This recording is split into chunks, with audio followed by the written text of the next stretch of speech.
आज है 30 दिसंबर 2025 दिन मंगलवार। Welcome back to clean news UP. चलिए देखते हैं उत्तर प्रदेश की 25 फटाफट बड़ी खबरों को। घना कोहरा और ठंड का डबल अटैक, यूपी के 50 जिलों में चेतावनी।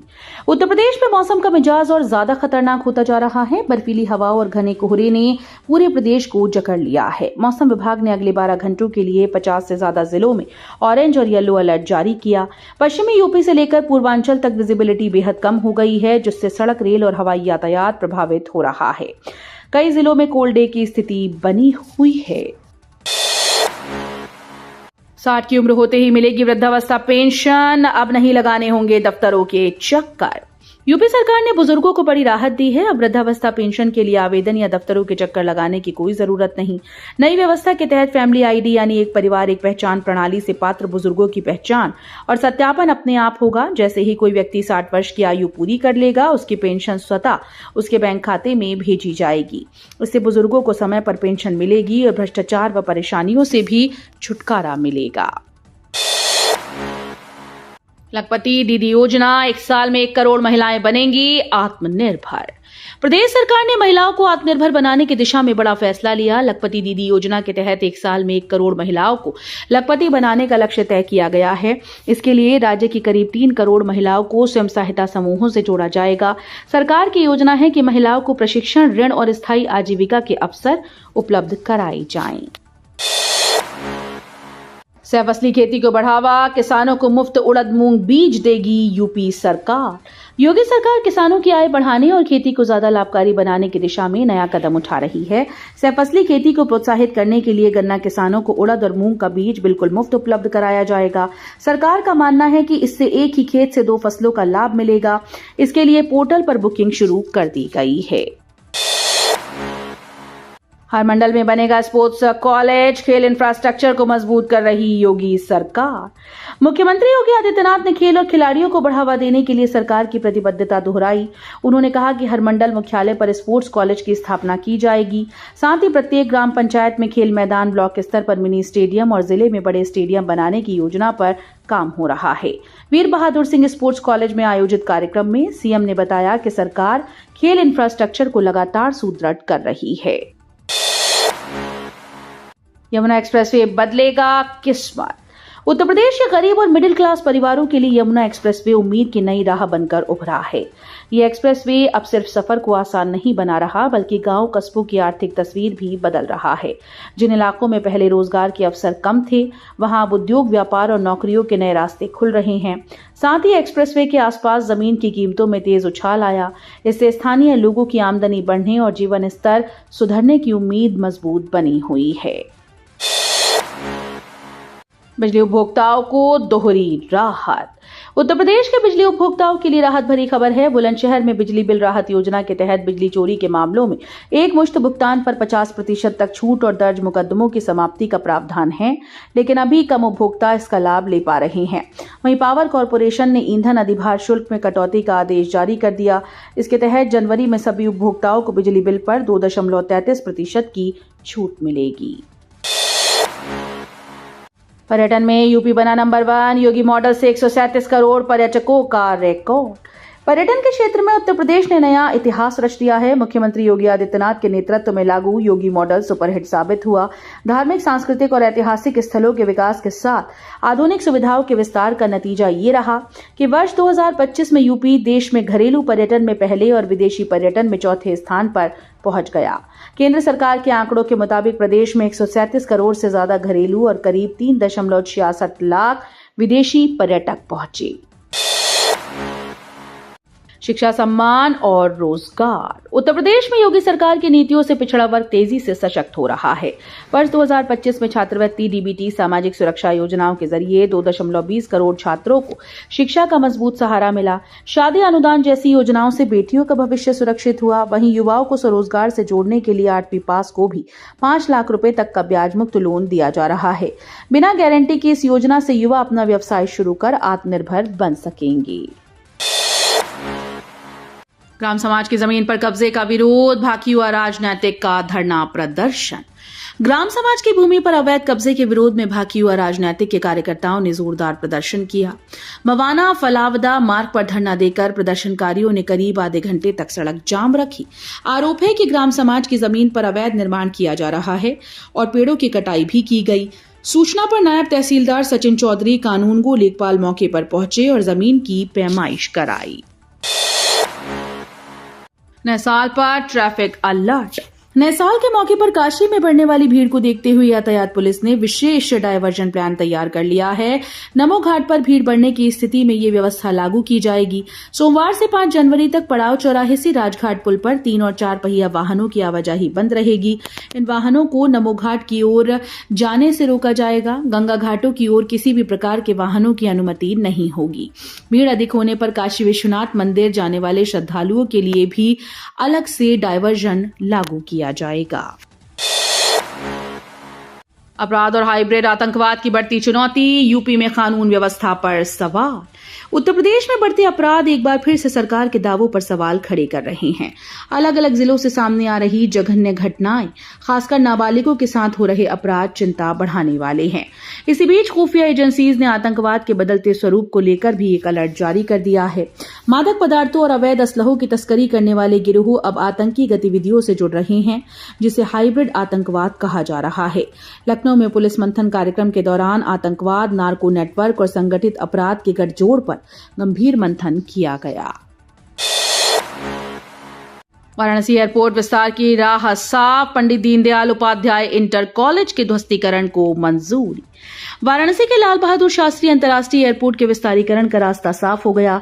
इस परियोजना के तहत 450 मीटर लंबी टनल और करीब 2.89 किलोमीटर अप्रोच रोड का निर्माण किया जा रहा है। इसके दायरे में बाबतपुर स्थित पंडित दीनदयाल उपाध्याय इंटर कॉलेज आ रहा है, जिसके ध्वस्तीकरण की अनुमति मिल चुकी है। मामला हाईकोर्ट तक पहुंचा था, जहां से भी मंजूरी दी गई। प्रशासन और एयरपोर्ट अथॉरिटी का कहना है कि यह राष्ट्रीय महत्व की परियोजना है। कम जमीन ज्यादा मुनाफा। किसानों की आमदनी बढ़ाने के लिए झांसी के केंद्रीय कृषि विश्वविद्यालय ने तगड़ी तरकीब खोजी। विश्वविद्यालय के वैज्ञानिक एग्रो क्रॉपिंग तकनीक के जरिए कम जमीन में एक साथ कई फसलें उगाने पर काम कर रहे हैं। इस तकनीक में 5 साल तक के पेड़ों की छांव में अरबी जैसी सब्जियों की सफल खेती की जा रही है।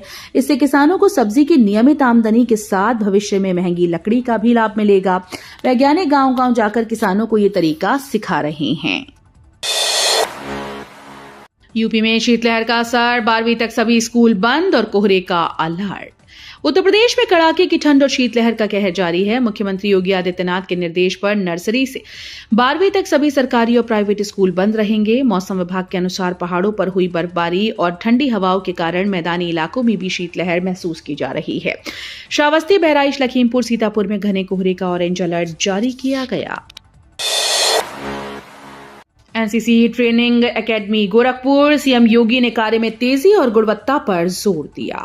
मुख्यमंत्री योगी आदित्यनाथ ने एनसीसी ट्रेनिंग एकेडमी गोरखपुर का निरीक्षण करते हुए कहा कि यह परियोजना पूर्वी उत्तर प्रदेश के लिए गौरव का प्रतीक होगी। उन्होंने निर्माण कार्य में तेजी लाने और लक्षित समय में इसे पूरा करने का निर्देश दिया। साथ ही भवन, हॉस्टल, स्टाफ आवास और मेस निर्माण में गुणवत्ता पर विशेष ध्यान देने को कहा है। नेपाल में योगी आदित्यनाथ फाउंडेशन की गौशाला, 400 गौवंशों को मिला नया आश्रय। नेपाल के दांग जनपद में योगी आदित्यनाथ फाउंडेशन गौ सेवा समिति की नई गौशाला का उद्घाटन हुआ। इस गौशाला में लगभग 400 निराश्रित और बेसहारा गौवंशों को आश्रय दिया गया। स्थानीय संत भरतनाथ योगी इसका संचालन कर रहे हैं और गौवंशों की नियमित सेवा सुनिश्चित कर रहे हैं। उद्घाटन के लिए प्रतिनिधिमंडल देवी पाटन पहुंचा। ये पहल मुख्यमंत्री योगी आदित्यनाथ की गौ सेवा और संरक्षण की दिशा में प्रेरित कदमों का परिणाम है। प्रदेश के 6 डाइट होंगे हायर एजुकेशन संस्थान, बीए, बीएससी और बीकॉम, बीएड की पढ़ाई शुरू। प्रदेश के 6 जिला शिक्षा और प्रशिक्षण संस्थान को हायर एजुकेशन संस्थान में परिवर्तित किया जा रहा है। राष्ट्रीय अध्यापक शिक्षा परिषद की स्वीकृति के बाद इन संस्थानों में बीए, बीएससी और बीकॉम, बीएड पाठ्यक्रम शुरू होंगे। प्राचार्यों के साथ हुई बैठक में पढ़ाई की रूपरेखा और समय सीमा तय की गई। चयनित डाइट में गौतम बुद्ध नगर, जौनपुर, हापुड़, मेरठ, बनारस और गोरखपुर शामिल हैं। काशी में कुत्तों का पंजीकरण और बच्चों की सुरक्षा के लिए विशेष इंतजाम। काशी नगर निगम ने पालतू कुत्तों का पंजीकरण शुरू कर दिया। पशु कल्याण विभाग के तहत वार्डवार और विधानसभा बार डेटा तैयार किया जाएगा। 500 रुपए शुल्क पर मालिक अपने कुत्तों का रजिस्ट्रेशन करवा सकेंगे, जिसमें कुत्ते और मालिक की फोटो तथा टीकाकरण की जानकारी होगी। रजिस्ट्रेशन के समय वैक्सीनेशन भी होगा। वहीं सोनभद्र के 30 परिषदीय विद्यालयों में आवारा कुत्तों से बच्चों की सुरक्षा के लिए शिक्षक नोडल अधिकारी बनाए गए हैं। लखनऊ में ड्राइविंग लाइसेंस की डिलीवरी फंसी, आवेदक महीने भर से इंतजार में। लखनऊ में नई कंपनी को ड्राइविंग लाइसेंस संबंधी कामकाज सौंपे जाने के बाद आवेदकों की मुसीबतें बढ़ गई हैं। आवेदनकर्ता डीएल बनने का मैसेज तो पा रहे हैं, लेकिन डिलीवरी नहीं मिल पा रही। प्रिंटिंग और डिलीवरी में देरी के कारण राजधानी के 410 आवेदक लगभग 1 महीने से स्थायी लाइसेंस के इंतजार में हैं। आम दिनों में ये प्रक्रिया सिर्फ 1 हफ्ते में पूरी हो जाती थी। परेशान आवेदक परिवहन विभाग के मुख्यालय तक शिकायत लेकर पहुंचे हैं। अयोध्या में 5 दिवसीय रामलला प्रतिष्ठा द्वादशी उत्सव, भव्य सोना हीरे जड़ित प्रतिमा स्थापित। अयोध्या के रामलला मंदिर में प्रतिष्ठा द्वादशी उत्सव का आयोजन शुरू हो गया है। इस खास मौके पर तंजौर शैली में निर्मित सोना हीरे जड़ित श्री राम की भव्य प्रतिमा स्थापित की गई। राम जन्मभूमि परिसर के अंगद टीला में सजाए गए पंडाल में पहले दिन से ही श्री रामचरितमानस का संगीतमय पाठ जारी है।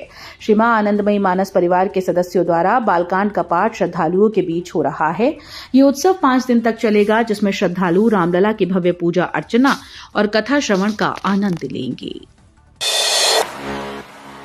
कन्नौज में आलू के गिरते दामों पर विरोध, सड़क पर उपज फेंकने से बाजार में अफरा तफरी। कन्नौज के सकरावा कस्बे के मैन बाजार में आलू के घटते दामों के विरोध में अजीब नजारा देखने को मिला। किसी अज्ञात वाहन द्वारा बड़ी मात्रा में आलू सड़क पर फेंक दिए गए, जिससे बाजार में अफरा तफरी मच गई। सड़क पर फैल गई उपज के कारण राहगीरों और 2 पहिया 4 पहिया वाहनों की आवाजाही प्रभावित रही। कई वाहन फिसलते फिसलते नजर आए, जिससे हादसे का खतरा भी बना रहा। जी मेन 2026 में एनटीए ने किए बदलाव, अपार आईडी अब ऑप्शनल। नेशनल टेस्टिंग एजेंसी ने जी मेन 2026 के लिए महत्वपूर्ण बदलाव कर दिए हैं। एनटीए की आधिकारिक वेबसाइट पर जारी नोटिफिकेशन के अनुसार इस वर्ष के एप्लीकेशन फॉर्म में उम्मीदवारों के लिए अपार आईडी डालना अब ऑप्शनल होगा। यह अनिवार्य नहीं है। अपार आईडी एक यूनिक 12 डिजिट नंबर है जो हर स्टूडेंट को दिया जाता है और उनके पूरे शैक्षणिक रिकॉर्ड को ट्रैक करने में मदद करता है। साइबर ठगी का नया तरीका। मनी लॉन्ड्रिंग का झांसा देकर प्रशांत सिंह से 51.58 लाख रुपए की साइबर ठगी की गई। ठगों ने 6 दिन तक डिजिटल अरेस्ट का भय दिखाया और वीडियो कॉल के माध्यम से फर्जी जज के सामने पेशी कराई। इस दौरान पीड़ित और ट्राई के अधिकारी आईपीएस के साथ बातचीत भी वीडियो कॉल पर हुई। साइबर ठगों ने अपने जाल में फंसाकर बड़ी रकम हड़पी। पीड़ित ने मामले में साइबर क्राइम थाने में प्राथमिकी दर्ज कराई है और जांच चल रही है। भारत में इलेक्ट्रिक कृषि ट्रैक्टर के लिए पहला मानक, किसानों को भरोसा और लाभ। केंद्र सरकार ने खेती को सस्ता, आसान और पर्यावरण के अनुकूल बनाने के लिए बड़ा कदम उठाया। देश में पहली बार इलेक्ट्रिक कृषि ट्रैक्टर के लिए भारतीय मानक जारी किया गया। इससे पहले इलेक्ट्रिक ट्रैक्टर की क्षमता, ताकत और सुरक्षा को परखने का कोई निश्चित तरीका नहीं था और कंपनीज के अलग अलग दावे किसानों को भ्रमित करते थे। नए मानक लागू होने से किसानों को स्पष्ट जानकारी मिलेगी कि वे जो इलेक्ट्रिक ट्रैक्टर खरीद रहे हैं वो खेत में कितना कारगर और सुरक्षित है। तो ये थी आज की 25 फटाफट बड़ी खबरें। अगर आपको न्यूज पसंद आई हो तो वीडियो को लाइक और शेयर जरूर करें। धन्यवाद।